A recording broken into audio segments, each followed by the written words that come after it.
இந்த நாடும் திருந்துவதற்காக, மக்களும் திருத்துவதற்காக எடுக்கப்படுவதுதான் சினிமா. அப்பேற்பட்ட சினிமா வாழ்க்கையில் நிஜமாக எப்படி அப்படிப்பட்ட சினிமாவில் நடப்பது போல் நிஜத்தில் நடந்தா நமக்கு எப்படி இருக்கும்? அப்படித்தாங்க 2 சம்பவங்கள் நடந்திருக்கிறது.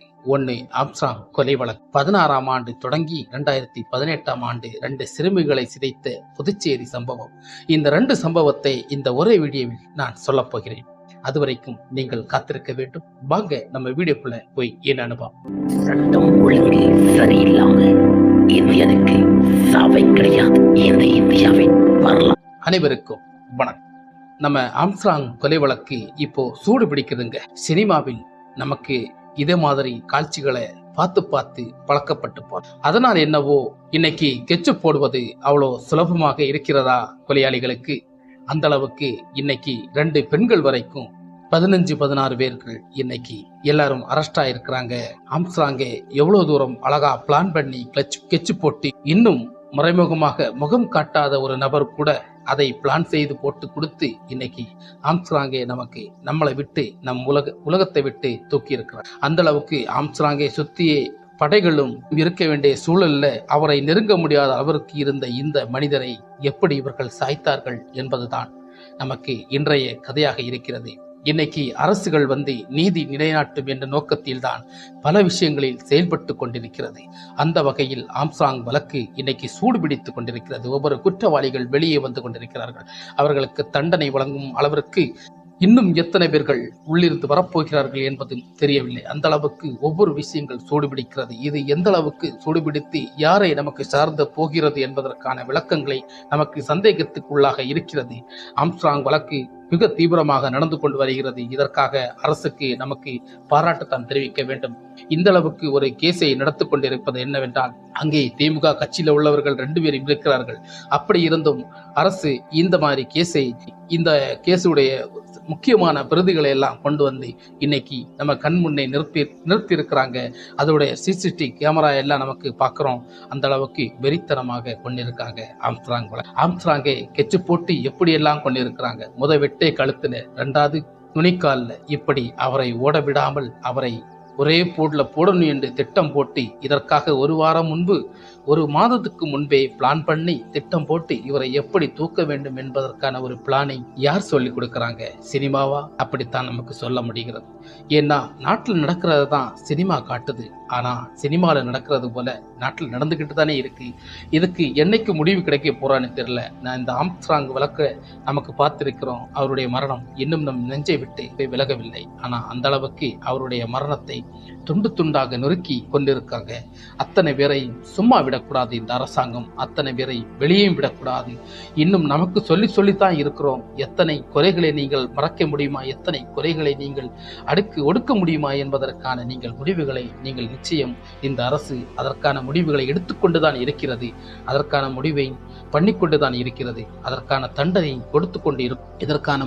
இதற்கான தவறுகளில் யாரும் தப்பிக்க முடியாது என்பதற்காகத்தான் இந்த வீடியோவை நான் ஆம்ஸ்ட்ராங் வழக்காக நான் என்னுடைய மோட்டிவேஷன் வார்த்தையில் சொல்லுகிறேன். ஆனால் ஆம்ஸ்ட்ராங் வழக்கில் கொலை செய்த அத்தனை பேரும் தப்பிக்க கூடாது என்பதற்காக சொல்கிறேன். 2018ஆம் ஆண்டு 2 சிறுமிகளை புதுச்சேரியில் 15 காம வெறியர்கள் அந்த 2 சிறுமிகளை சீரழிச்சு சின்ன பின்னமாக்கி இருக்கிறார். அந்த அளவுக்கு ஒரு கதை இருக்கிறது. அந்த கதைக்கு இன்னைக்கு நம் நீதிமன்றம் நிலைநாட்டியது. நீதி நிலைநாட்டியது என்பதற்கான ஒரு கேள்வியை நீங்கள் கேள்விப்பட்டு அந்த அளவுக்கு ஒரு சம்பவம் இன்னைக்கு நீதி நிலைநாட்டி இருக்கிறது. அத்தனை பேருக்கு 20 வருடம் அல்ல, 15 வருடம் அல்ல, ஆயுள் தண்டனை அல்லங்க, 40 வருடம். ஏன்னா நீங்க 2 சிறுமிகளை சிதைத்தீர்கள். அதற்காக ஒரு சிறுமிக்கு 20 வருடம், இன்னொரு சிறுமிக்கும் 20 வருடம், 40 வருடங்கள் தண்டனைக்கு இன்னைக்கு நீதி நிலைநாட்டி இருப்பது நம் தமிழக அரசுக்கு பெருமை வாங்கி கொடுத்திருக்கிறது இந்த கேஸ் மூலமாக. அந்த அளவுக்கு இந்த கேஸை நம் காவல்துறைகள் நடத்தி கொண்டு பல சிபி அதிகாரிகள் இந்த கேஸை முன்வைத்து நீதிபதி அந்த வாக்குமூலங்கள் எல்லாம் சொல்லும் போது பல அதிர்ச்சியும் ஆச்சரியத்தை நமக்கு கொடுக்கும் போது உண்மையிலே பெருமையாக இருக்கிறது. இப்பேற்பட்ட கயவர்கள், இப்பேற்பட்ட குற்றவாளிகள், இப்பேற்பட்ட நாய்கள் நம் நாட்டை விட்டு தப்பிக்கவே கூடாது என்பதற்கான நோக்கத்தில் 40 வருட தண்டனை இன்னைக்கு புதுச்சேரியில் ஒரு நீதி நிலைநாட்டி இருப்பது என்பதை பார்க்கும்போது நிச்சயம் நாடு நல்ல வழியை நோக்கி செல்லும் என்ற ஒரு நம்பிக்கையை நமக்கு ஏற்படுத்துகிறது. ஆனால் அந்த 15 பேரோட 40 வருட தண்டனைக்கு உட்பட்ட அந்த குடும்பங்கள் கெதி என்ன? அத்தனை குடும்பங்கள் கண்ணீரில் மூழ்கிறது. நீங்கள் கண்ணீரில் மூழ்கி என்ன பிரச்சனை? உங்கள் வீட்டில் இருப்பவர்கள் எப்படி இருந்திருக்கிறார் என்பதை நீங்கள் உங்களால் ஒடுக்கப்பட்ட முடிஞ்சதா? நீங்கள் உறவுகள் என்று விளையாடிக் கொண்டிருக்கிறீர்கள். மாமன், மச்சான், சித்தப்பன், சித்தி என்று இப்படி பல உறவுகளாக நீங்கள் இருந்து ஒரு குழந்தையை சிதைக்கிறதுக்கு எப்படி உங்களுக்கு மனசு வந்தது? அந்த அளவுக்கு நீங்கள் சிதைத்த பாவத்துக்கு தண்டனை அனுபவிச்சுதானே ஆக வேண்டும்.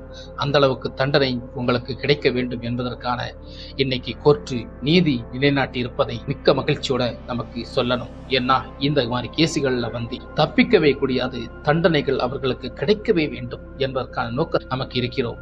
இந்த நோக்கம் நமக்கு இன்னும் வளர வேண்டும். இதுபோல தண்டனைகள் நீங்கள் நீட்டித்துக் கொண்டு வந்தால் மீண்டும் தவறுகள் நடப்பதற்கான யோசனைகள் வரும். ஆனால் நிச்சயம் பல கொலைவெறியில் இருக்கும் அவருடைய உறவுகளும் உறவினர்களும் அந்த குழந்தைக்கு சப்போர்ட்டாக இருக்கக்கூடியவர்கள் என்ன இப்படி சிதைத்தவர்கள் உயிரோடவே இருக்கக்கூடாது, கொன்றுவிட வேண்டும் என்று பல கமெண்டுகள் சொல்லப்படும் போது வேதனை அளிக்கிறது. அந்த அளவுக்கு இந்த மாதிரி உள்ள சம்பவங்கள் அங்கே நடந்திருக்கிறது. இது கஷ்டத்தை கொடுத்திருக்கிறது அந்த குடும்பத்தின் வழி. அதற்காக அந்த நீதிமன்றம் அந்த குழந்தைகளுக்கு தலா 10 லட்சம் நிதி வழங்குவதற்காக அவர்களுக்கும் அவதாரம் வழங்கியும் நீதியை நிலைநாட்டியிருப்பது இன்னைக்கு நம்ம அரசுக்கு பெருமை தேடி தந்திருக்கிறது. இந்த நீதி இந்த மாதிரி கேசுகள் நடந்து கொண்டே இருக்கணும். பணத்துக்காகவோ லஞ்சத்துக்காக வேண்டியோ இதற்காக வேண்டியோ நம் சில விஷயங்களை நீங்கள் அவ்வளோ சுலபமாக இந்த நாட்டை விட்டு விலகி விட்டுறாதீர்கள். இதே போல 1000 நாய்கள் உருவாவார்கள். 1000 நாய்கள் வந்து உருவாகி இதே போல் சிறுமிகளை சிதைக்க காத்திருக்கிறார்கள். அவர்கள் அத்தனை பேரும் தண்டிக்கப்பட வேண்டும் என்ற நோக்கத்தில் தண்டனை கடுமையாக வழங்க வேண்டும் என்ற சட்டத்தின் கீழ் அது நல்ல ஒரு பொறுப்பு இருக்கிறது. அந்த பொறுப்பை இன்னைக்கு நீதிமன்றம் வழங்கியிருப்பது உண்மையிலே பாராட்டுக்குரியதான். இந்த நீதிமன்றத்திற்கு நம்மளுடைய சல்யூட்டை கண்டிப்பாக கொடுக்கும். ஏன்னா இந்த சல்யூட் உண்மையிலே அவர்களுக்கு பொருத்தமானது என்று இந்த கேஸை முடித்திருக்கிறார்கள். எத்தனை காவல்துறைகளை நமக்கு கண்ணா பின்னா என்று பேசுகிறோம். இதுபோன்ற காவல்துறைகள் நல்ல முறையாக செயல்பட்டு நல்ல கேசுகளை முடித்து ஒரு நீதியை நிலைநாட்டுவதற்காக 2-3 வருடங்கள் அல்ல 6-7 வருடங்களுக்கு இந்த கேஸை நடத்தி போராடி கொண்டிருந்த காவல்துறைக்கு உண்மையிலே பெரிய ஒரு பாராட்டு தான். அந்த அளவுக்கு இந்த கேஸை முடித்து கொடுத்திருக்கிறது. அத்தனை பேருக்கும் 40 வருட தண்டனையும் வாங்கி கொடுத்திருக்கிறது. இது அத்தனையும் நமக்கு சிந்திக்க வேண்டும், சிந்தித்து வாழ வேண்டும். இந்த நாட்டில் நல்லது நடக்கும் என்று நமக்கு நம்ப வேண்டும்.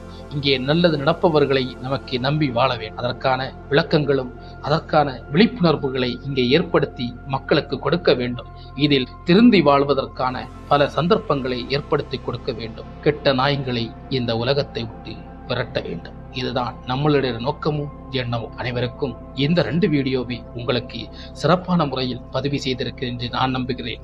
எதுக்கு இந்த 2 வீடியோவை இந்த 2 சம்பவத்தை ஒரே வீடியோவில் சொல்கிறேன் என்றால், ஒரு சம்பவங்கள் நடக்கிறது என்றால் அதை அப்பப்ப சொல்ல வேண்டும். இல்லை என்றால் அடுத்தடுத்த வீடியோக்கள் சொல்லும் போது வந்து நமக்கான ஒரு ரெஸ்பெக்ட் போயிடும் என்பதற்காகத்தான் ஒரே வீடியோவில் 2 சம்பவங்களை சொல்லுகிறேன் என்று நான் உங்களுக்கு முன் சொல்கிறேன் என்று நான் பெருமைப்படுகிறதல்ல.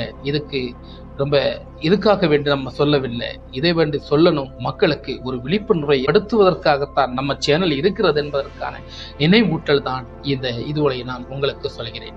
அனைவருக்கும் இந்த வீடியோ உங்களுக்கு பிடிச்சிருந்தா மறக்காம தொடர்ந்து நம்ம சேனலுக்கு சப்ஸ்கிரைப், லைக்கும் பண்ணுங்க, ஷேர். மீண்டும் நம்ம சேனல்ல நல்ல கமெண்ட்களை கொடுங்க. அதை பற்றி நமக்கு அடுத்த வீடியோவில் பேசுவதற்கான நல்ல கமெண்ட்களை கொடுங்க, கேள்விகள் கேளுங்க. அதற்கான விளக்கங்களை கொடுப்பதற்காக நாங்கள் இருக்கிறோம். அனைவருக்கும் நன்றி. பெஞ்சமின். வணக்கம். சட்டம் ஒழுங்கு சரியில்லாமல் இந்தியனுக்கு சாவை கிடையாது. இந்த இந்தியாவின் வரலாறு